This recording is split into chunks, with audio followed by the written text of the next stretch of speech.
संत रामपाल जी महाराज एक ऐसे महान संत जिन्होंने अपनी सतभक्ति, तत्व ज्ञान, करुणा और सेवा के बल पर समाज में नई मिसाल कायम की है। संत रामपाल जी महाराज की अगुवाई में उनके सभी सतलोक आश्रमों से समाज कल्याण के अद्भुत कार्यों ने समाज को सुनहरे भविष्य की एक नई उम्मीद दिखाई है। संत रामपाल जी महाराज से नाम दीक्षा लेने के बाद लाखों लोगों की लाइलाज बीमारियां जैसे कैंसर, एड्स आदि ठीक हुई। संत जी के ज्ञान से प्रेरित होकर उनके अनुयायियों ने लाखों यूनिट रक्तदान किया। संत जी ने लाखों बहन बेटियों का दहेज मुक्त विवाह करवाया।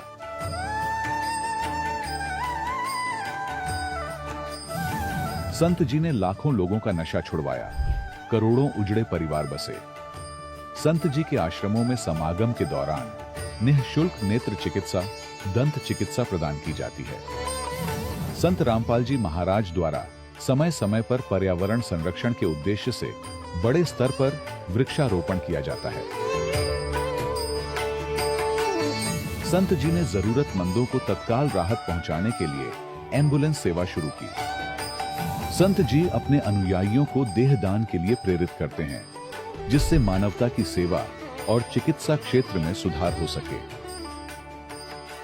संत रामपाल जी महाराज के सभी आश्रमों में हर रोज निःशुल्क भंडारा आयोजित किया जाता है, जहां हर वर्ग, हर जाति और हर धर्म के लोग एक साथ बैठकर भोजन करते हैं।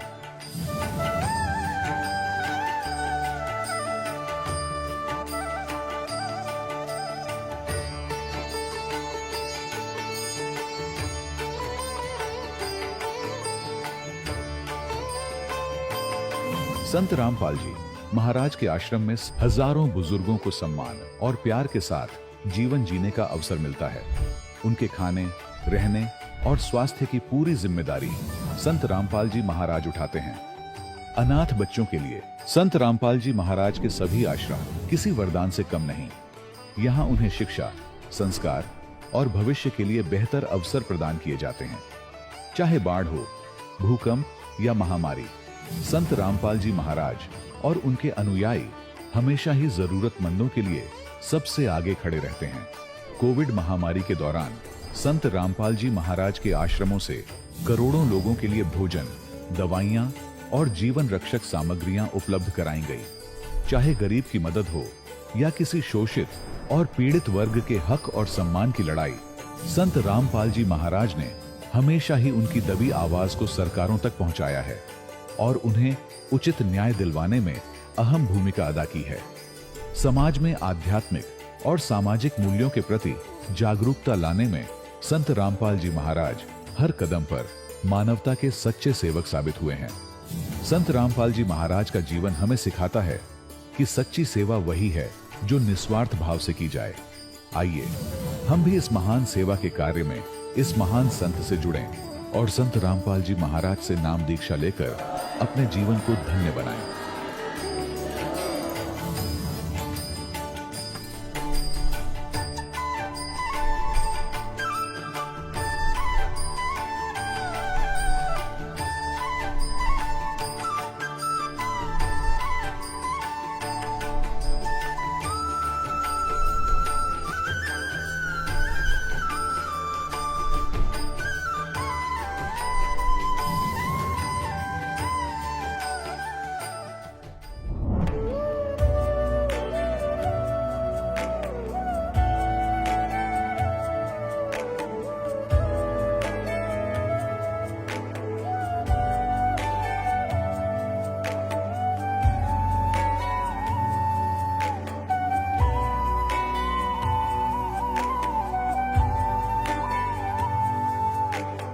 गीता अध्याय 15 के श्लोक 16-17 में 3 प्रभु बताए हैं। ये 3 प्रभु कौन हैं? किस प्रभु की शरण में जाने के पश्चात जन्म और मरण समाप्त हो सकता है? 3 प्रभुओं में सबसे उत्तम परमात्मा कौन है? कैसा है? उसका क्या नाम है? इन सभी गूढ़ रहस्यों को जानने के लिए अवश्य सुनिए जगत गुरु तत्वदर्शी संत रामपाल जी महाराज के अमृत वचन। सत साहिब दर्शकों, सोचिए यदि कोई मनुष्य अपने जीवन में भक्ति में लीन रहता हो, व्रत उपवास करता हो तीर्थ यात्राएं करता हो, लेकिन फिर भी उसे जीवन में ना तो शांति मिले और ना ही उसे सच्चे सुख की प्राप्ति हो, तो फिर आखिर में वह मानसिक रूप से परेशान हो जाता है। दर्शकों, ऐसी ही कहानी थी दिल्ली के रहने वाले किचम जी की। किचम जी ने बचपन से ही भक्ति में गहरी रुचि ली और मंदिरों में जाकर पूजाएं की, लेकिन इतनी साधनाओं और अनुष्ठानों के बावजूद भी इनका जीवन कठिनाइयों और परेशानियों से घिरा रहा। लेकिन दर्शकों, आज किचम जी का कहना है कि जब से मैंने संत रामपाल जी महाराज से नाम दीक्षा ली है, तब से मेरे जीवन की तस्वीर ही बदल गई है। दर्शकों, आखिर ऐसा क्या हुआ कि किचम जी ने अपने पारंपरिक धर्म में बताई गई भक्ति साधनाओं को त्याग दिया? आखिर इसके पीछे की सच्चाई क्या है? आइए सुनते हैं किचम जी की कहानी उन्हीं की जुबानी। सर नमस्कार। सस्ता है जी। सर क्या नाम है आपका? मेरा गीतम दास है जी। कहाँ से आए हैं आप? जैतपुर बदरपुर से आया हूँ। सर संत रामपाल जी महाराज से नाम दीक्षा लेने से पहले क्या भक्ति साधना करते थे? मैं इन्हीं सभी देवी देवताओं की भक्ति करता था। शिव जी का भी व्रत रखता था मैं, और बाकी जो है जन्माष्टमी है, दुर्गा जी की पूजा है, ये सब किया करता था मैं। बाकी जो भी जितने भी देवी देवता हैं सबका व्रत रखना, हनुमान जी का भी व्रत रखता था, दुर्गा जी का भी रखता था। जो भी जितने भी देवता थे सबकी जो है सब त्योहारों पर सब पर मैं व्रत वगैरह रखता था मैं। संत रामपाल जी महाराज से नाम दीक्षा कब लिया आपने? ये जून 2014 में ली थी सर।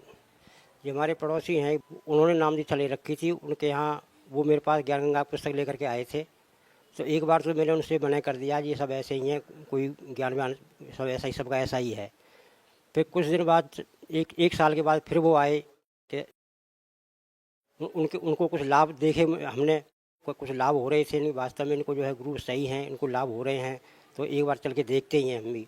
तो उनके साथ हम आश्रम आए, तो आश्रम की व्यवस्था देख करके हमको बहुत अच्छा लगा ज्ञान, और वहाँ का जो नाम दीक्षा देने का तरीका और शिक्षा वगैरह बड़ी अच्छी ही लगी मुझे। तो उनका वहाँ देख करके फिर हमने वहाँ नाम दान ले ही लिया। फिर सर संत रामपाल जी महाराज से नाम दीक्षा लेने के बाद आपको क्या लाभ मिले? ये नाम तो सबसे पहले शास्त्र विधि के हिसाब से भक्ति मिली। ऐसी शास्त्र विधि के हिसाब से भक्ति आज तक न हमने पढ़ी थी न देखी थी। पहले हम यही देखते थे कि इन देवताओं में किसकी पूजा की जाए, कौन सा देवता बड़ा है, कौन सा छोटा है। कभी कोई शिव को बड़ा बताता था, कोई विष्णु को बड़ा बताता था। लेकिन जब हमने रामपाल जी द्वारा बताई हुई सृष्टि रचना पढ़ी, तब सच्चा ज्ञान हुआ कि वास्तव में देवता कौन है, किसकी पूजा करनी चाहिए, किसकी नहीं करनी चाहिए। सर पहले जो भक्ति करते थे उनसे न तो कोई लाभ हो रहा था न कोई नुकसान हो रहा था। बाकी घर में सभी लोग, घर में बड़ी कलेश बनी रहती थी। सब बीमार भी, कोई ना कोई घर में एक बीमार ही पड़ा रहता था। कोई बीमार हो गया, कभी कोई बीमार हो गया। सपने भी डरावने आते थे, कभी भूत प्रेतों के कुछ ऐसे चक्कर थे। इलाज भी कराया जगह कोई फ़ायदा नहीं हुआ। लेकिन जब से हमने ये नाम दीक्षा ली है गुरु जी से, जब से घर के अंदर कोई किसी तरह की न कोई कलेश है, न कोई किसी को डरावने सपने आते हैं, न कोई भूत व्याधा है, न कुछ है। और न मुझे भी, पहले मैं भी हर साल 1-2 बार बीमार हो ही जाया करता था। जब से मुझे अभी तक कोई सर्दी जुकाम तक नहीं होता है। सर सुना है संत रामपाल जी महाराज से नाम दीक्षा लेने के बाद सभी प्रकार के नशे छूट जाते हैं। क्या आप भी नशा करते थे? आपका क्या अनुभव रहा? हाँ जी, मैं भी पहले जैसे भी यार दोस्त आ जाते थे, कोई बीड़ी जला कर देता था, मैं पी लेता था। कोई दारू वाला आता था, दारू पी लेता था। हर होली दिवाली पर जो है ये नशा मैं करता ही रहता था। लेकिन जब से मैंने नाम दीक्षा ली है, जब से तो मैं इससे इतनी नफरत होने लगी है कि मेरे पास में भी कोई बैठ जाता है बीड़ी पीने वाला या दारू पीने वाला, तो मैं उसे मना ही कर देता, भाई यहाँ से चले जाओ, और मुझे बदबू आने लगती है उसमें। सर बहुत सारी दवाइयाँ लेने के बावजूद भी लोगों का नशा दूर नहीं होता। सरकार ने इसके लिए बहुत सारे नशा मुक्ति केंद्र खोले हैं। सर संत रामपाल जी महाराज से नाम दीक्षा लेने के बाद नशा कैसे दूर हो जाता है? सर गुरुजी के कुछ मंत्रों में ऐसी ताकत है कि सच्चे मंत्र हैं, सच्ची भक्ति है, और कुछ परमात्मा के बताए हुए नियम हैं, उन पर चलने से ऑटोमेटिक ही नशा जो है अपने आप खत्म हो जाता है। सर कुछ लोगों का कहना यह भी है कि संत रामपाल जी महाराज अन्य धर्मगुरुओं की निंदा करते हैं। सर क्या कहना चाहेंगे? जी निंदा तो नहीं करते, वो तो खाली एक शास्त्र विधि, शास्त्रों में जो लिखा हुआ है उसको लोगों के सामने रखते हैं। जब शास्त्रों को खोल खोल के दिखाते हैं वो, तो वो निंदा कहाँ करते हैं। वो तो लोगों को बताते हैं कि भाई जो शास्त्रों में लिखा है उसके हिसाब से भक्ति करो, तो वो निंदा नहीं करते, बल्कि उनको लोगों को शास्त्र खोल खोल के दिखाते हैं। सर संत रामपाल जी महाराज भी एक धर्मगुरु हैं। हिंदुस्तान में बहुत सारे अन्य धर्मगुरु हैं। आप संत रामपाल जी महाराज को अन्य धर्मगुरुओं से किस प्रकार अलग पाते हैं? कि उनकी भक्ति बिल्कुल शास्त्री के हिसाब से भक्ति है उनकी, और जितने भी धर्मगुरु हैं सब अपने हिसाब से बताते हैं। उनका तरीका अपना बनाया हुआ है, लेकिन गुरु जी का कोई भी तरीका अपना बनाया हुआ नहीं है। सबके सामने ग्रंथ खोल खोल के दिखा देते हैं कि भाई भक्ति इसमें से करो। कोई अलग से ज्ञान नहीं है उनका, सब शास्त्रों के हिसाब से ज्ञान है। भाई यही एक हमारी एक दृढ़ता है कि जो भी हमने गीता भी खोल के देख ली, सब शास्त्र खोल के देख लिए, सब में जो गुरु जी बताते हैं वही लिखा हुआ है, कोई दूसरी बात नहीं लिखी पाई हमने। तो यही हमको जो है हमारी भक्ति की दृढ़ता का कारण है कि उनकी भक्ति जो है जो बताई हुई है सब शास्त्रों के हिसाब से है, शास्त्रों से अलग नहीं है। सर, संत रामपाल जी महाराज अक्सर विवादों में रहते हैं, उसके बावजूद भी संत रामपाल जी महाराज के समर्थकों की संख्या बढ़ती जा रही है। सर, आप क्या कहना चाहेंगे? सर, ये तो जुड़ना ही है कि जो सच्ची भक्ति है, सच्चाई को देख करके दुनिया आती है। सच्चाई देर से सामने आती है। जब सच्चाई लोग जब पढ़ते हैं, देखते हैं यार भक्ति सच्ची है, शास्त्रों को देखते हैं, वही जो गुरु जी बोलते हैं वही शास्त्रों में निकलता है, तो लोग तो ऑटोमेटिक आना ही आना है उनको। जब सच्ची भक्ति मिलेगी तो कहाँ जाएंगे? तो यही कारण है सब। सर, आप लोगों को सबसे महत्वपूर्ण बात क्या बताना चाहेंगे कि वो संत रामपाल जी महाराज के बारे में सोचें, उनसे नाम दीक्षा लेने के बारे में सोचें, सतलोक आश्रम में आए, ऐसा क्या मुख्य कारण है? जी, अगर लोगों को मुक्ति पानी है, मुक्ति का मेन साधन रामपाल जी के अलावा कोई बता नहीं सकता है। मुक्ति का तरीका केवल इन्हीं गुरु के पास है, बाकी और धर्मगुरुओं के पास में मुक्ति का साधन नहीं है। बाकी सब आध्यात्मिक क्षेत्र में सब मुक्ति का साधन केवल गुरु ही बता सकते हैं, जो सच्चे गुरु हैं, जो शास्त्र विधि के हिसाब से ही मंत्र देते हैं, शास्त्र विधि के हिसाब से ही पूजा कराते हैं, वो और मुक्ति दिला सकते हैं। ये बाकी मुक्ति कोई नहीं दिला सकता। संत रामपाल जी महाराज से नाम दीक्षा कैसे लें? ये नाम लेना सीधा तरीका है, चैनल पर सत्संग आता है, उसके नीचे एक लाइनिंग आती है, लाइनिंग में फ़ोन नंबर दिए हुए हैं, SMS नंबर दिए हुए हैं, और वहाँ पर संपर्क करें। वहाँ पर आपको सब कुछ बता दिया जाएगा कहाँ कहाँ केंद्र खुले हुए हैं, और वहाँ से नाम दीक्षा ली जा सकती है। सर, भगत समाज को क्या संदेश देना चाहेंगे? ये भक्त समाज को संदेश क्या दूंगा, बस यही राय दूंगा मैं तो कि ऐसे गुरु को छोड़ करके दूसरे गुरुओं को पाना तो महामूर्खता है। कि जो गुरु शास्त्रों के हिसाब से भक्ति बता रहे हैं, शास्त्रों को खोल खोल के दिखा रहे हैं, फिर भी लोगों की समझ में नहीं आ रही है कि भक्ति हम किसकी करें। किसी को यही नहीं पता है कि पूजा कैसे करनी चाहिए, किसकी करनी चाहिए। गुरु जी साहब जो है बताते हैं कि भाई कौन सा देवता कैसा है, कौन सा किस देवता में कितनी शक्ति है, कौन क्या दे सकता है, मुक्ति का साधन बताते हैं। ऐसे गुरु को छोड़ करके और किसी गुरु के पास जाना तो महामूर्खता ही मानी जाएगी। सर, बहुत बहुत धन्यवाद आपका। सच्चा है। दर्शकों, अभी आपने सुने संत रामपाल जी महाराज से दीक्षा प्राप्त करके सुखी हुए भक्त के अनुभव। अब देखिए जगत गुरु तत्वदर्शी संत रामपाल जी महाराज के मंगल प्रवचन। पुण्यात्मा, विक्रमी संवत 1455 ज्येष्ठ सुदी पूर्णमासी का वो शुभ दिन, जिस दिन परमात्मा सतलोक से चलकर उस तीसरे उस धूलोक से गति करके यहाँ आए, एक शिशु रूप धारण किया। काशी शहर से लगभग 4 किलोमीटर की दूरी पर लहर तारा तालाब, उस समय, अब तो वो शहर के अंदर ही हो गया है वो स्थान, अब तो वो शहर के आसपास ही पहुंचे, चारों तरफ से घिर गया है वह आबादी से। उस समय सन 1398 में वो शहर से लगभग 4 किलोमीटर की दूरी पर था।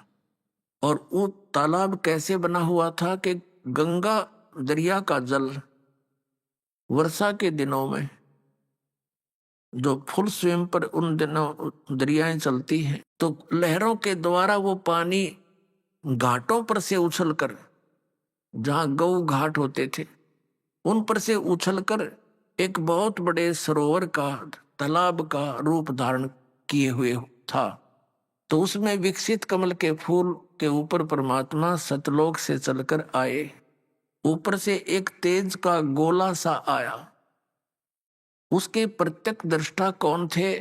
एक अष्टानंद नाम के ऋषि थे, जो आदरणीय स्वामी रामानंद जी के शिष्य थे। और अष्टानंद जी ने क्या देखा? अष्टानंद जी प्रतिदिन उस लहर तारा तालाब के ऊपर स्नान करके कुछ देर अपने गुरुदेव द्वारा बताई गई साधना का अभ्यास करते थे, भजन सिमरन करते थे। उस दिन भी वो बकत से गए हुए थे, प्रतिदिन ब्रह्म मुहूर्त में जाते थे। ब्रह्म मुहूर्त होता है सूर्य उदय होने से 1.5 घंटा पहले ऋषि अष्टानंद जी उस लहर तारा तालाब में स्नान करके अपनी साधना करने के लिए बैठे थे। क्या देखा कि आकाश से एक बहुत तेजों में प्रकाश का गोला सा आया। उसने देखा तो क्या देखा कि बहुत तेज प्रकाश है, आंखें बंद होगी अष्टानंद ऋषि की। आंखें बंद होने पर उसने क्या देखा, एक शिशु बालक का रूप दिखाई दिया। फिर दोबारा आंख खोल कर देखा, उस प्रकाश के कारण पूरा सरोवर जगमगा गया था और वो प्रकाश एक कोने में जाकर सिमट गया, यानी परमात्मा अंधेरे में जाकर लेट गए बालक रूप धारण करके। अब अष्टानंद ऋषि ने सोचा कि अपने गुरुजी से पूछूंगा, स्वामी रामानंद जी से, कि आज मैंने जो ये प्रकाश देखा और इस प्रकाश के अंदर शिशु बालक देखा, ये मेरी भक्ति की उपलब्धि है या कोई मेरा भ्रम है। अपनात्माओं, जैसे हम सूर्य की तरफ देखते हैं नंगी आंखों से तो हम सूर्य को देख नहीं पाते, आंखें तुरंत बंद हो जाती हैं। आंखें जब हम बंद करते हैं तो सूर्य का प्रकाश रहित आकार वो गोला दिखाई देता है। ऐसे ही जब अष्टानंद जी की आंखें बंद हुई, परमात्मा के उस तेज को सहन नहीं कर सका, तो आंखें जब बंद हुई तो उस प्रकाश रहित जो आकार देखा वो शिशु बालक का रूप था। अब अष्टानंद जी ने जाकर आदरणीय स्वामी रामानंद जी अपने गुरुदेव जी से कहा, सब प्रसंग बताया और कहा कि हे गुरुदेव, आज मैंने ऐसे ऐसे साधना काल में आकाश से एक प्रकाश आता हुआ दिखाई दिया। जब मेरी आंखों ने से सहन नहीं हुआ तो आंखें बंद हुई तो भगवान आंखों में अंदर एक शिशु का रूप दिखाई दिया। कुछ देर के बाद मैंने क्या देखा कि लहर तारा तालाब के एक कोने में वो दोबारा मुझे दिखाई कुछ नहीं दिया, अंधेरा था भगवान। तो आपसे जानना चाहता हूं ये क्या था मालिक। स्वामी जी ने कहा, बेटा, जब ऊपर से अवतार लोग आते हैं ऐसे तारी से टूटा करते हैं और वो यहां आकर किसी मां के गर्भ में आएगा, कोई ऊपर से अवतार यानी कोई गण आए हैं और वो अपना कोई लीला करने आए हैं यहां पर। अब जैसा भी उसने ज्ञान था, स्वामी रामानंद जी ने अपने शिष्य की शंका का समाधान कर दिया और गुरु जी जो शंका का समाधान करते हैं शिष्य को शिरोधार्य होता है। वो तो बात वहां फिनिश होगी, समाप्त हुई। उधर से आपको बताते हैं कि ये डीरू नीमा कौन थे जो जुलाहे थे। सतयुग के अंदर परमात्मा सतसुकृत नाम से आए थे, त्रेता में मुनिंदर नाम से आए थे, द्वापर में करुणा में नाम से आए थे। इसी प्रकार लीला करते हैं जो उनके गुणों में लिखी हुई है। द्वापर में जब परमात्मा आए थे तो करुणा में नाम से जब आए थे, सुदर्शन नाम के एक वाल्मीकि उनका शिष्य हुआ था और सुदर्शन वाल्मीकि ने पांडवों की यज्ञ संपूर्ण की थी, जो श्री कृष्ण जी से नहीं हुई और ब्रह्मा विष्णु महेश से हुई नहीं, और 33 करोड़ देवता 88,000 ऋषि 12 करोड़ ब्राह्मणों से भी जो काम नहीं बना था, इस परमात्मा के भक्त सुदर्शन ने वो यज्ञ सफल करी थी। सुदर्शन जी के माता पिता ने परमात्मा कबीर जी यानी करुणामय जी के ज्ञान को स्वीकार नहीं किया था और वो मृत्यु को प्राप्त हो गए थे। अब सुदर्शन जी का एक ही प्रार्थना थी कि हे भगवान, मेरे माता पिता बहुत अच्छी आत्मा के थे, उन्होंने आपके ज्ञान को ग्रहण नहीं किया, उनका दुर्भाग्य था। भगवान ना जाने कहाँ भटक रहे होंगे, किसी और में कष्ट पा रहे होंगे। प्रभुदास की अर्ज है मेरे माता पिता को शरण में लेकर पार करियो मेरे दाता। किसी आप तो सब कुछ कर सकते हो, किसी किसी भी युग में दया करिए। तो परमात्मा ने देखा था कि इस मुश्किल से एक भगत को तैयार किया, ये भी माता पिता के झंझट में फंस गया। तो परमात्मा ने कहा था बेटा तू निश्चिंत हो जा और तेरे माता पिता को पार करूंगा मैं, कुछ भी कारण बनाऊं। तो इस कारण से जब परमेश्वर कबीर जी ने ये प्रॉमिस कर लिया कि मैं तेरे माता पिता को पार कर दूंगा, चिंता ना कर, तो वो आसानी से सतलोक चला गया, नहीं तो वो माता पिता के प्रेम में यही फिर भटक जाता। इसलिए मालिक ने वो उससे वायदा किया, वचन किया। उस वचन अनुसार परमात्मा उन प्यारी आत्माओं को, सुदर्शन जी के माता पिता वाली आत्माओं को मिले। अब क्या हुआ कि ये सुदर्शन जी के माता पिता पहले तो ये वाल्मीकि थे, फिर दूसरे जन्म में ब्राह्मण हुए, तीसरे जन्म में फिर ब्राह्मण हुए, और उसके बाद का जो फिर चौथा जन्म यानी उनका तीसरा जन्म समझो, तो उस समय भी ब्राह्मण वर्ण में थे। गौरी शंकर नीरू का नाम था, सरस्वती नीमा का नाम था। ब्राह्मण थे, शिव जी की भक्ति करते थे, अटूट श्रद्धा थी भगवान शिव के अंदर, सुप्रीम पावर मानकर भक्ति किया करते थे। कथा करते थे शिव पुराण की, निस्वार्थ भाव से किया करते थे। किसी से कोई दान दक्षिणा किसी बहाने वश नहीं लेते थे। श्राद्ध काट निकाल लूंगा, तुम्हारे माता पिता स्वर्ग में दुखी हैं, इतना दान कर दो मैं पाठ करूंगा, इस तरह नहीं करते थे। केवल परमार्थवश सत्संग रूप में कथा सुनाया करते थे।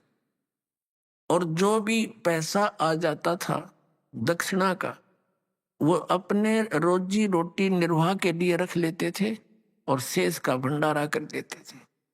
इतने पाक आत्मा, नेक आत्मा थी, जिससे उनका बहुत अच्छा प्रभाव था हिंदू समाज में, और काशी के अधिकतर लोग उनको बहुत पसंद करते थे। अन्य जो स्वार्थी ब्राह्मण थे, जो केवल अपने पैसे के लिए ही दुनिया को गुमराह कर रहे थे, उनको ईर्षा होगी कि अधिक लोग उनके पास जाने लगे, और वो बहुत ईर्षा करते थे, उनकी निंदा करते फिरते थे कि ये क्या जाने वेदों के पुराणों की कथा को, ये इसको पता ही नहीं कर्मकांड का। तो इस बात से परिचित थे मुसलमान। मुसलमानों का दाव लग गया कि हिंदू धर्म के अधिकतर जो गुरु हैं, ब्राह्मण हैं, वो इस गौरी शंकर के विरोधी हैं, और ये सबसे ज्यादा हिंदू धर्म का प्रचार कर रहा है। तो सब ने मिलकर उन मुल्ला और काजियों ने उस गौरी शंकर को अपना जूठा जल उसके घर में छिड़क दिया, झोपड़ी में उनके मुंह में डाल दिया, और बहुत से लोग एकत्रित हो गए, जनता जन, और डंडोरा पिट गया। सब ने कह दिया कि ये गौरी शंकर मुसलमान बन गया। अब वो जो ब्राह्मण दूसरे थे, नकली स्वार्थी, वो तो पहले तैयार बैठे थे, उन्हें सब जगह मुनादी करवा दी, डंडोरा पीट दिया कि वो गौरी शंकर मुसलमान बन गया है, उसका गंगा में स्नान करना बंद कर दिया है, सारा कर दिया, फेर दी चिट्ठी, और कोई भी उसके पास नहीं जाना हिंदू। अब उस गौरी शंकर और सरस्वती को मुसलमानों ने नामांतरण कर दिया। गौरी शंकर का नाम रख दिया नूर अली, और सरस्वती का नाम रख दिया नियामत। फिर इनको शॉर्टकट में कहने लगे नीरू और नीमा। अब इनके समक्ष निर्वाह की समस्या आ गई। पहले तो पूजा से जो आता था धन, उससे निर्वाह चल रहा था। अब इनके पास पैसा नहीं था। उन्होंने सोचा कोई सिंपल सा ऐसा काम करें जिसमें पैसा ना लगे। तो कपड़ा बुनने का जो वो स्ट्रक्चर तैयार किया जाता था, उसमें 5-4 डंडे से गाड़ने होते थे, बस 5-7 जगह, और उसमें बैठ के वो ऐसे तार पूर के और कपड़ा बुनते थे, जुलाहे का कार्य करने लगे। कहने का भाव ये है कि वो जुलाहे का कार्य करने से जुलाहा कहलाए, और उनकी आयु लगभग 60 वर्ष के आसपास हो गए थे, उनका कोई संतान नहीं थी। अपनात्मा जिसको कोई वस्तु का अभाव हो तो वो समय पास कर लेता है, अपना व्यतीत कर लेता है, कोई दिक्कत नहीं, संतोष कर लेता है, सब्र कर लेता है। लेकिन ये जनता जन कुछ एक व्यक्ति स्वभाववश जाते हैं और वो टोका टाकी करे बिना रहा नहीं करते। तो जैसे कोई माई शाम को उनको मिली, किसको, नीमा को, और कहा, जिक्र चल गया, हे भगवान, परमात्मा ने आपको एक बात बच्चा तो देना ही था, आपका टाइम पास हो जाता, बुढ़ापे में आपकी कौन उंगली पकड़ेगा, बहुत समय खराब आएगा बुढ़ापे का। तो ऐसे वो तो इंजेक्शन ला के चली गई या चर्चा करके। अब नीमा को रात ने नींद आई नहीं और यही विचार करती रही। सुबह अब वो क्या करते थे कि गंगा के अंदर स्नान करना बंद कर दिया था इन ब्राह्मणों ने, नीरू और नीमा का। तो वो क्या करते थे, उस लहर तारा तालाब के अंदर प्रतिदिन स्नानार्थ जाया करते थे, और उस लहर तारा तालाब के अंदर गंगा दरिया का जल पटरी पर से उछलकर लहरों के द्वारा ओवरफ्लो होकर के घाटों के माध्यम से एक बहुत बड़े सरोवर का रूप धारण कर लेता था, और फिर वो सारा वर्ष उसके अंदर पानी पर्याप्त रहता था। तो उसमें वो स्नान करने के लिए जाते थे प्रतिदिन की तरह। उस दिन भी, जिस दिन परमात्मा ज्येष्ठ सुदी पूर्णमासी विक्रमी संवत 1455 सन 1398 में इस ज्येष्ठ सुदी यानी जेठ उतरते की पूर्णमासी को सुबह सुबह ब्रह्म मुहूर्त में स्नानार्थ प्रतिदिन की तरह जा रहे थे। रास्ते में नीमा को वही बातें खटक रही थी जो पहले दिन किसी बहन से, माई से उसने ये श्लोक सुने थे। तो उसके मन में वो बात रह रह के उभर के आ रही थी, रो रही थी, अपने भगवान शिव जी से प्रार्थना कर रही थी, हे भगवान शिव जी, अपनी दासी को भी एक पुत्र दे देते, आपके घर में किस चीज की कमी है भगवान, मेरा भी संसार में हिस्सा हो जाता, दुनिया के जो व्यंग सुनने पड़ते हैं, हे भगवान आपके घर में कौन सी वस्तु की कमी है। यूं कहकर वो फूट फूट कर रोने लगी। अब नीरू ने कहा कि नीमा, यदि हमारे भाग्य में होता तो भगवान हमें प्रदान कर ही देते, हमारे भाग्य में नहीं है। नीमा तो रोया मत कर, संतान है नहीं, बुढ़ापे में पुत्र है नहीं, तेरी आंखें खराब हो जाएंगी, कोई उंगली पकड़ने वाला भी हमारा नहीं है, तो मत रोया करे, भगवान जो करेगा वो ठीक करेगा। अब परमात्मा चाहते तो हमें पहले ही दे देते। ऐसे वो चर्चा करते करते लहर तारा तालाब पर पहुंच गए। उनकी झोंपड़ी से, कुटिया से लगभग 4 किलोमीटर की दूरी पर वो लहर तारा तालाब जंगल के अंदर था। पहले नीमा ने स्नान किया, स्नान करके वह बाहर आ गई, और उसके पश्चात नीरू स्नान के लिए उसी सरोवर में प्रवेश कर गया। सूर्य उदय होने से लगभग 1.5 घंटा पहले के समय को ब्रह्म मुहूर्त कहते हैं। अब सुबह का जो रोशनी होती है, पहले तो बहुत अंधेरा दिखाई देता है और कुछ ही समय में एकदम उजाला सा हो जाता है। अब निम्मा स्नान करके जिस वस्त्र को बांध के स्नान किया था उसको धोने के लिए पुनः उस सरोवर के किनारे गई। अब जो ही उस किनारे पर पहुंची तो उसने क्या देखा कि उजाला सा हो गया था और नीरू स्नान कर रहा था ऐसे ऐसे करके। अब नीमा ने क्या देखा कि एक कमल के फूल के ऊपर कोई वस्तु हिल रही है। उसने पहले तो देखा कि शायद कोई सर्प ना हो, ऐसे फन, क्योंकि परमात्मा ने एक पैर को उठा रखा था, एक पैर को अपने मुख के अंदर एक अंगूठे को चूस रहे थे। तो नीमा ने फिर ध्यान से देखा, क्या देखा कि एक बालक है कमल के फूल पर।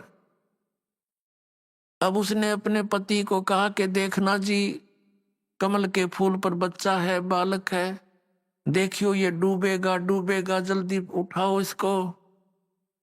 अब नीरू स्नान कर रहा है ऐसे ऐसे, और वो कहता है नीमा तू तो मेंटल होली, इन बालक के मुंह में अब तुझे जल के अंदर भी बच्चे दिखाई देने लगे, तो पागल हो चुकी है। तब नीमा ने कहा सचमुच देखो देखो देखो, ये देखो डूबगा डूबगा। अब नीरू ने क्या देखा कि आज उसकी आवाज में एक नारी कसक थी, और जो है जिधर वो संकेत कर रही थी उधर देखा सचमुच एक कमल के फूल पर बालक है। कमल के फूल को समेत तोड़ के उठा लिया और नीमा को थमा दिया। अपने आत्माओं, ये हमारे पिता हैं, ये हमारे मालिक हैं, हमारे लिए कितने कष्ट उठा रहे हैं कबीर भगवान। लेकिन हम इतने बालक और इतने अज्ञानी बना दिए इस काल भगवान ने। हम अपने परम पिता को सामने देखकर भी पहचान नहीं पा रहे हैं। तो पुण्यात्माओं, अब पहचानेंगे हम भगवान को, देखेंगे ये सारे प्रमाणों को, हम अब भगवान अपने पिता को पहचान सकेंगे, क्योंकि हम शिक्षित हो गए। अब पुण्यात्माओं, जिस परमात्मा के लिए हम भटक रहे हैं उसके नाम लेने रोम रोम खड़े हो जाते हैं। वो परमात्मा जिस पुण्यात्मा की गोदी में बालक के समान हो, तो उसको कैसा अनुभव हुआ होगा, कैसा सुख हुआ होगा, इसका वर्णन जीव ऐसे नहीं किया जा सकता। अब नीमा को वो बच्चा मिला, परमात्मा सीने से लगा रही है, सौ शुक्र अपने भगवान शिव के मना रही है, बालक को के प्यार करती है, मुख चूम चूम के सीने से लगा रही है, और सौ शुक्र मना रही है अपने शंकर भगवान का। अपने आत्माओं, इन भगवाना के 9 नंबर बने गए। अब शिव जी का इसमें कोई रोल नहीं, स्वयं परमात्मा आए हुए, और वो नो सोच रही मेरे शंकर भगवान ने बालक दे दिया। ये पहले शंकर भगवान 60 साल तक तेरे साथ न था, जो जब ना दिया तेरे तई कुछ भी, तो इतनी बुद्धि मेरा काम करती को ना। जगत का पेखना पेख्या, धनी का नाम न लेखा। जगत का पेखना पेख्या, धनी का नाम न लेखा। कि हम एक दूसरे को नो कहें वो उसने नो कर दिया, उसने नो कर दिया, और करने वाला जो मालिक है उसका कितना जिक्र भी नहीं। अब उधर से नीरू तो स्नान करने फिर लग गया, और नीमा परमात्मा का उस बालक रूप में आनंद विभोर होगी, बहुत शुक्र, इतनी खुशी कोई ठिकाना नहीं। अब नीरू स्नान करके बाहर आ गया।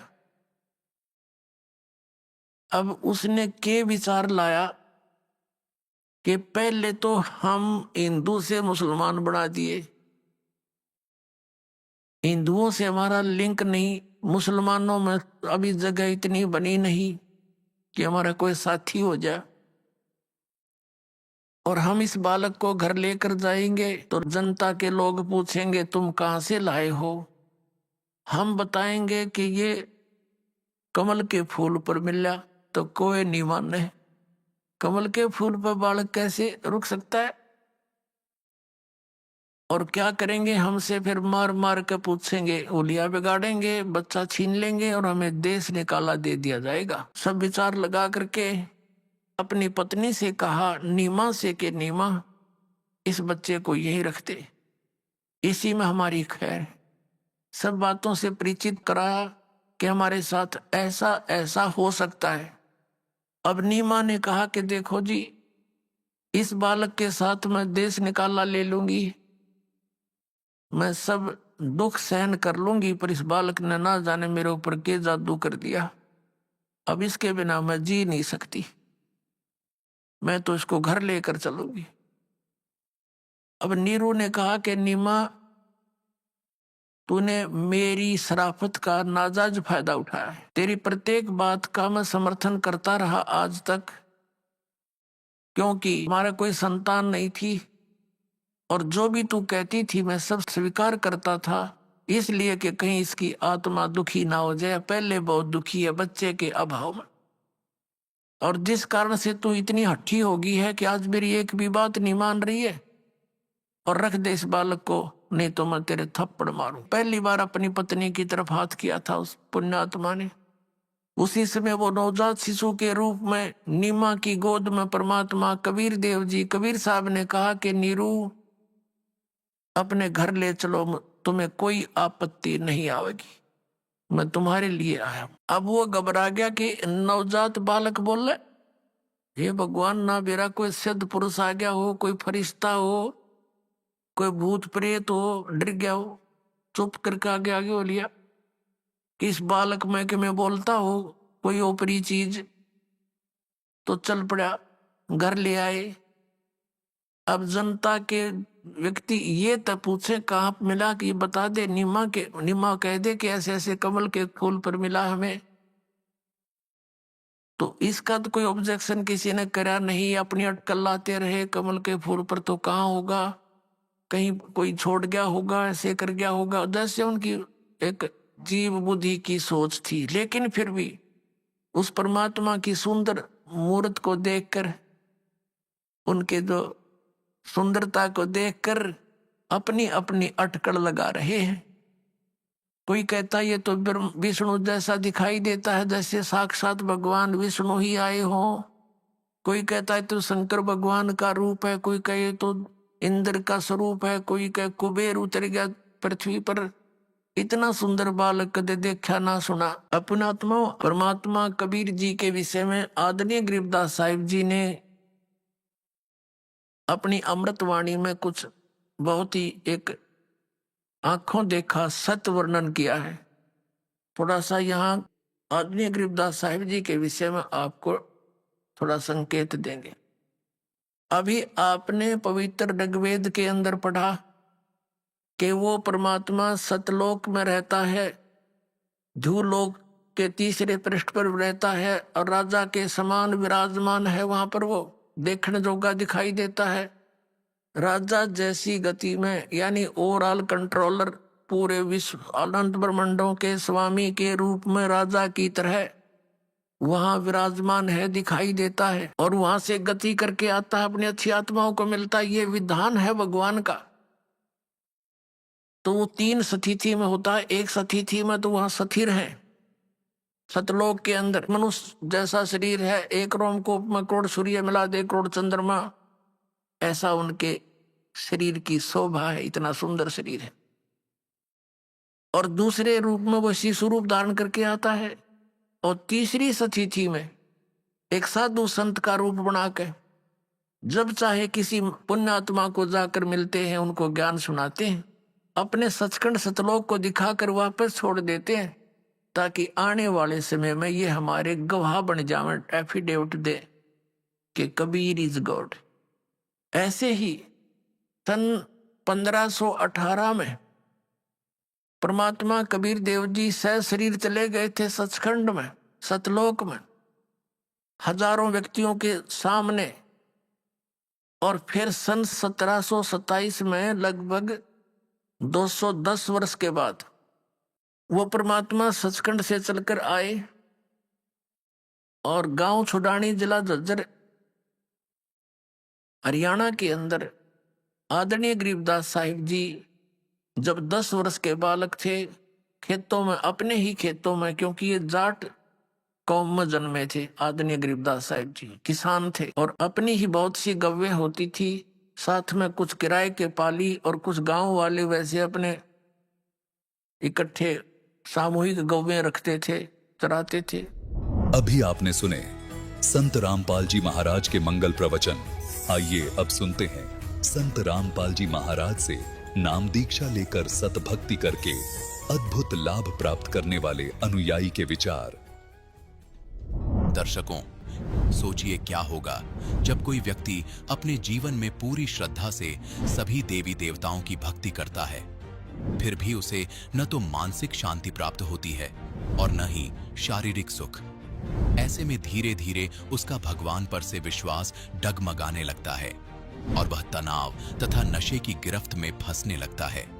दर्शकों, ऐसी ही कहानी थी हरियाणा के रहने वाले प्रवीण जी की। प्रवीण जी ने अपने जीवन में प्रचलित सभी प्रकार की भक्ति साधनाओं को अपनाया, लेकिन इसके बावजूद भी इनके जीवन में खालीपन ही बना रहा।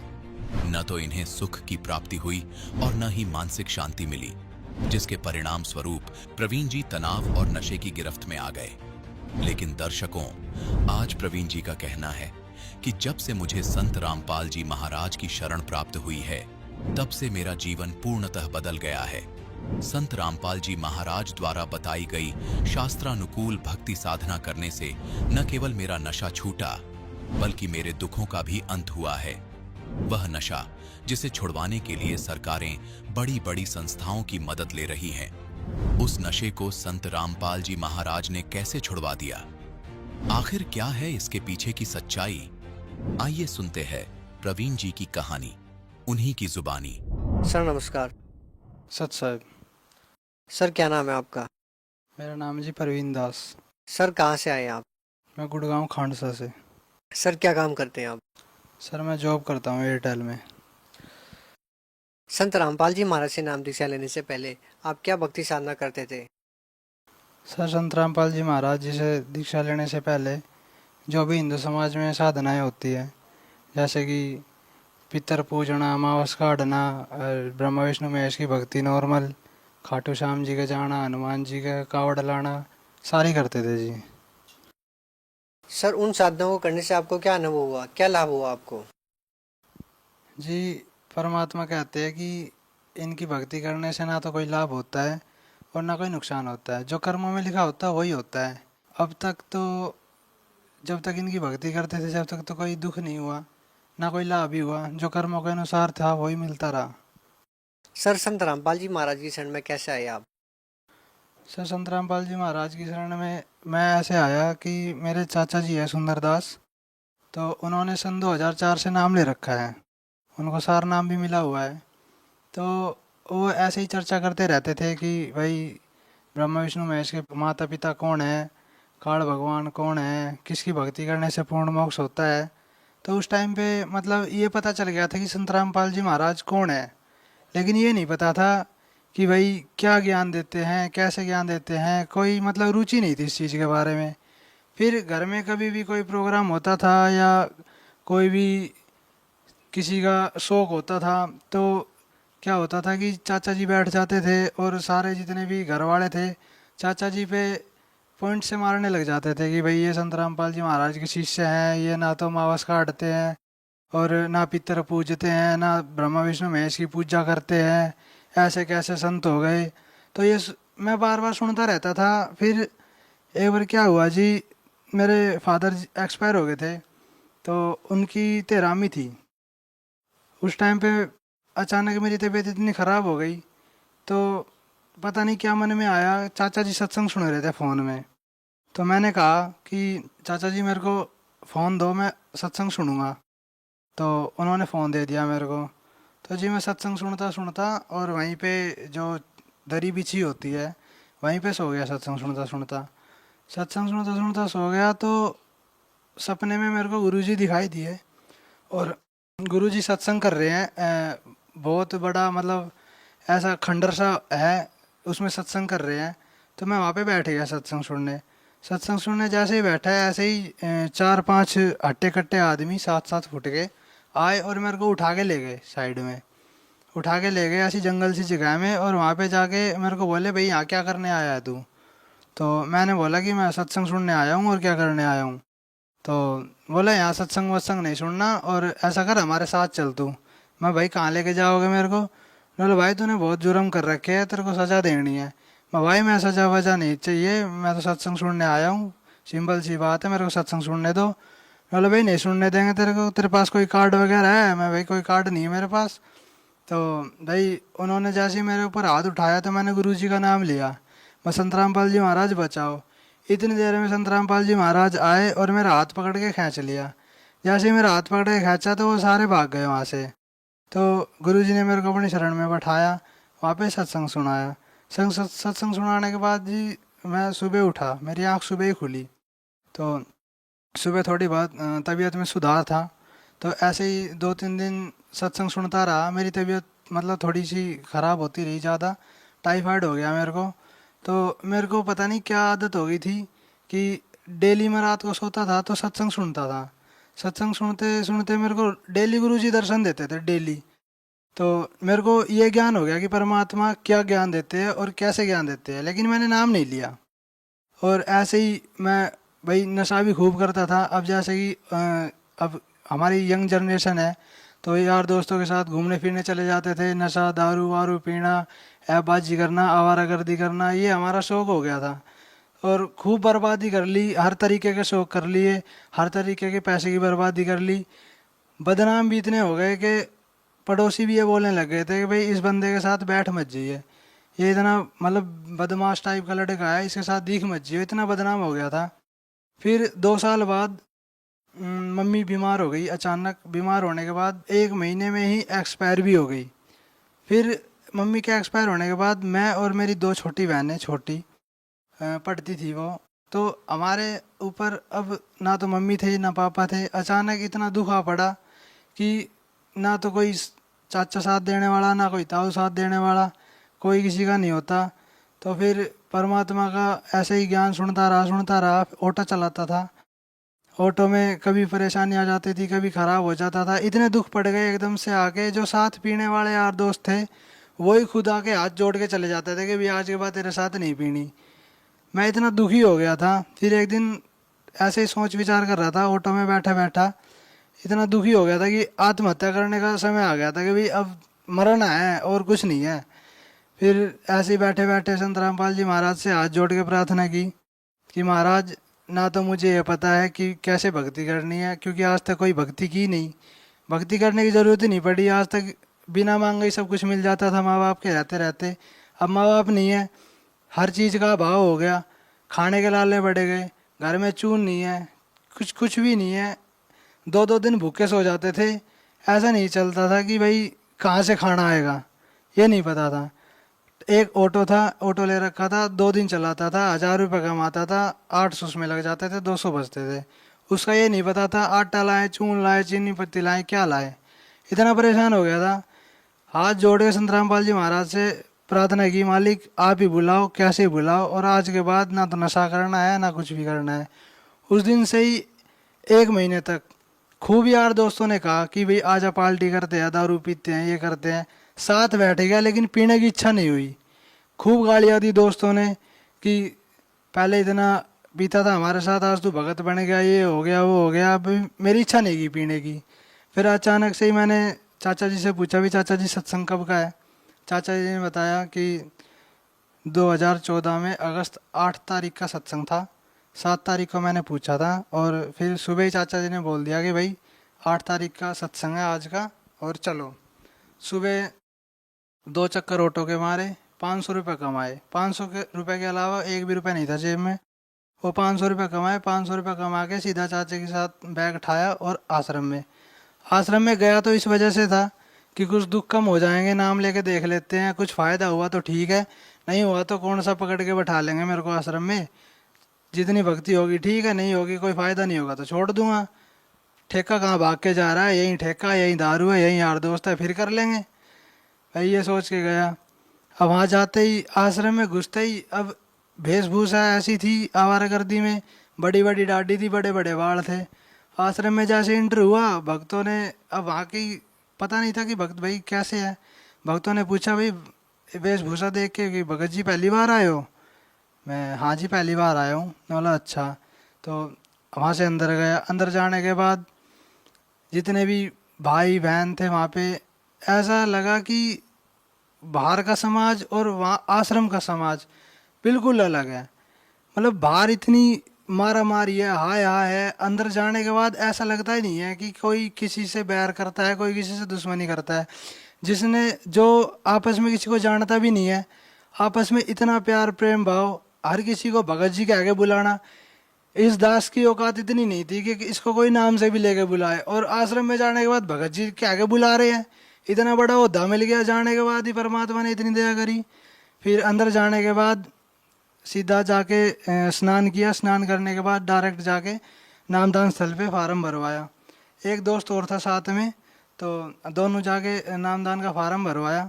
फार्म भरवाने के बाद वो दोस्त तो वहीं पे बैठा रह गया अपना शंका समाधान करवाने के चक्कर में, और मैंने जाके अपना नामदान लिया। नामदान लेने के बाद मैं वहाँ से निकला। 1 घंटे बाद मेरा दोस्त आया। मैंने पूछा भाई कहाँ रह गया था? बोला कि शंका समाधान करवा रहा था। मैं हो गया ना? बोला हाँ हो गया। मैं ठीक है। फिर नामदान लेने के बाद हमने भंडारा किया। भंडारा करने के बाद एक चीज़ वहाँ पता चली कि वहाँ 24 घंटे भंडारा चलता रहता है। 3 दिन का सत्संग होता है। 3 दिन के सत्संग में मैंने देखा कि कम से ना कम तो 3 दिन के सत्संग में कम से कम 10 लाख 12 लाख भगत तो आते ही होंगे। और मैंने देखा कि भाई 24 घंटे भंडारा चलता है, इतना पैसा आता कहाँ से है?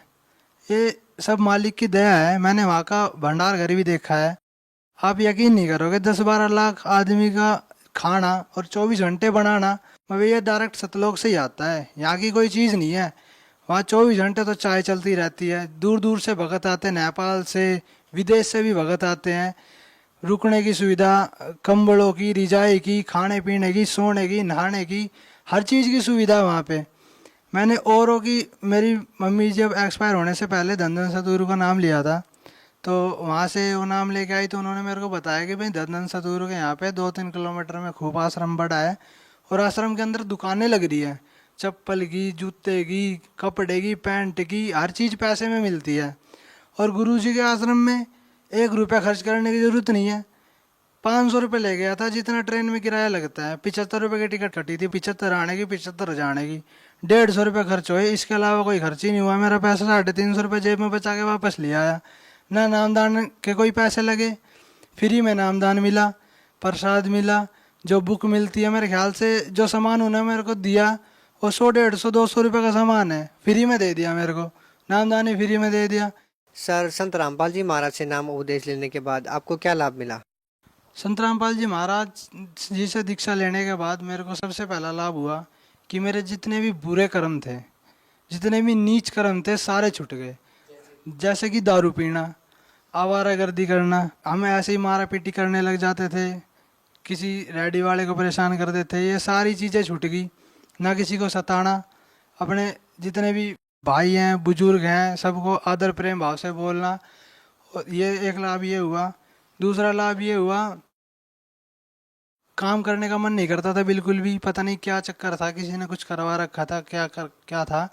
नाम लेते ही जैसे गुरु जी का आशीर्वाद मिला, शरीर ऐसे ठंडा हो गया बिल्कुल कि शरीर में कोई बीमारी है ही नहीं। गुरु जी के दर्शन करे तो ऐसा लग रहा था कि ये गुरु जी हैं, क्या है। शरीर से, चेहरे से ऐसा नूर सा लग रहा था, ऐसा जैसे कि लाइट सी चमकती है ना, किसी चीज़ जैसे ट्यूबलाइट चस रही है, उसमें से प्रकाश सा आता है। ऐसे जैसे हजारों ट्यूबलाइट चस रही हो, ऐसा प्रकाश सा आ रहा था गुरु जी के से। दर्शन करने के बाद इतना आनंद आया। घर जाने के बाद ना तो किसी से लड़ाई झगड़ा करने का मन किया, कुछ भी नहीं, आराम से गया। नामदान लेने के बाद सारी कुरीतियाँ छोड़ दी। सर, संत रामपाल जी महाराज से नाम दीक्षा लेने से पहले आपकी आर्थिक स्थिति बहुत खराब थी, खाने तक के लाले पड़े हुए थे। सर, संत रामपाल जी महाराज से नाम दीक्षा लेने के बाद आपकी आर्थिक स्थिति कैसी है? जी, आज मेरी आर्थिक स्थिति इतनी अच्छी है, दास की एयरटेल में जॉब लग रही है, कि समाज में इतनी अच्छी इज्जत है कि जो पहले लोग कहते थे कि भाई ये बंदा ख़राब है, आज वो ये कहते हैं कि भाई इस लड़के जैसा बनो। अपने बच्चों को ये कहते हैं कि इसके जैसा बनो। अगर कोई लड़का लेट हो गया और उसने गलती से ये बोल दिया कि मैं दास का नाम लेके कि परवीन के पास हूँ, तो उनके घर वाले निश्चिंत हो जाते थे कि हाँ भाई किसी अच्छे की संगत में बैठा है। बड़े बुजुर्ग भी मुझसे सलाह लेते हैं कि भाई कैसे क्या करना है, कैसे कोई भी किसी चीज़ के बारे में सलाह लेनी हो, इस दास से ज़रूर पूछते हैं। जो पहले इस दास को कुत्ता भी नहीं पूछता था, आज बड़े बुजुर्ग भी इतनी इज्जत से बात करते हैं।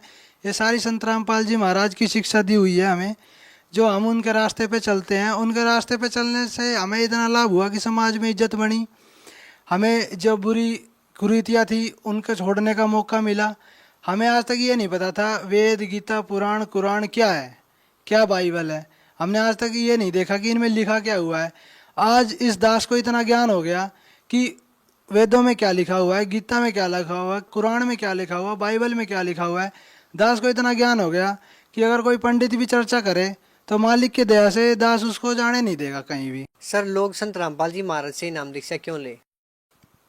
संत रामपाल जी महाराज से नाम दीक्षा इसलिए लेनी चाहिए क्योंकि जो शास्त्रों में प्रमाण है, गीता जी में बताया गया है, ऊर्ध्वम मूलम अधः शाखम अक्षय प्राहुभवम स छंदासी प्रणानी या तम वेद स वेदविद। ये जो उल्टा लटका हुआ संसार रूपी वृक्ष है, ये इसके जो तने से लेके और पत्ते तक हर विभाग को खोल खोल के बता देगा, वो तत्वदर्शी संत है।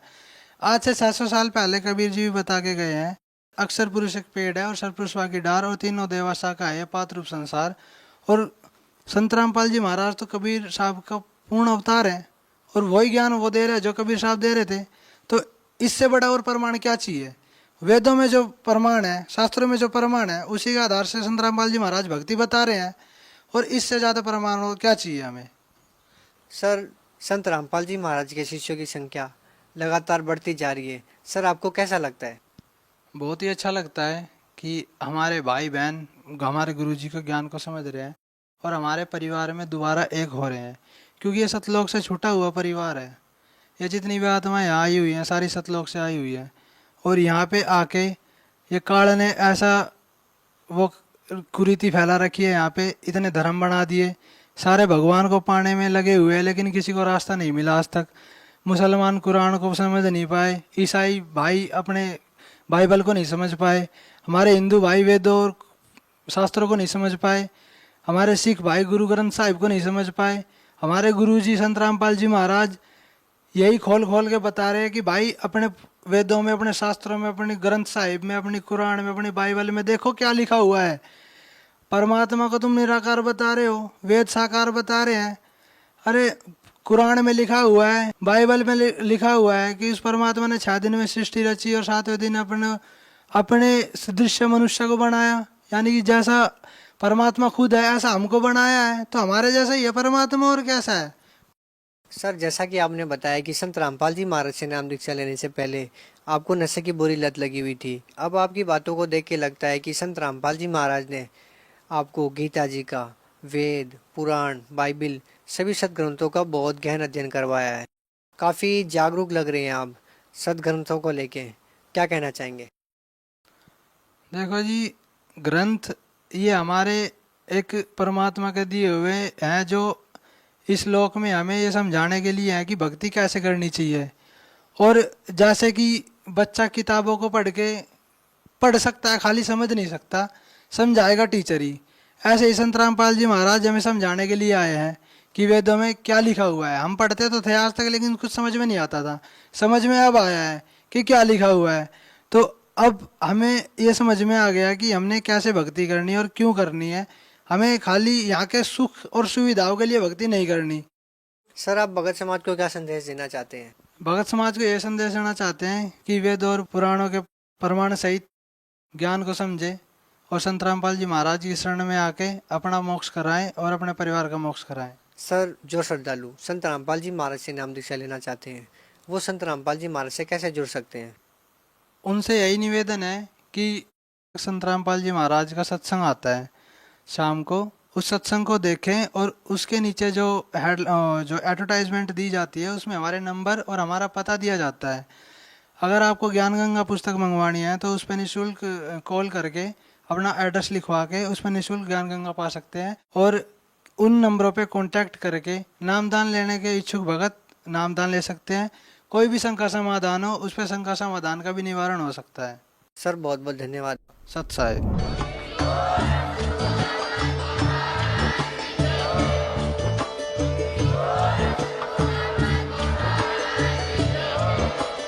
आप सुन रहे थे जगत गुरु तत्वदर्शी संत रामपाल जी महाराज जी के मंगल प्रवचन। अधिक जानकारी के लिए विजिट कीजिए हमारी वेबसाइट www.jagatgururampalji.org।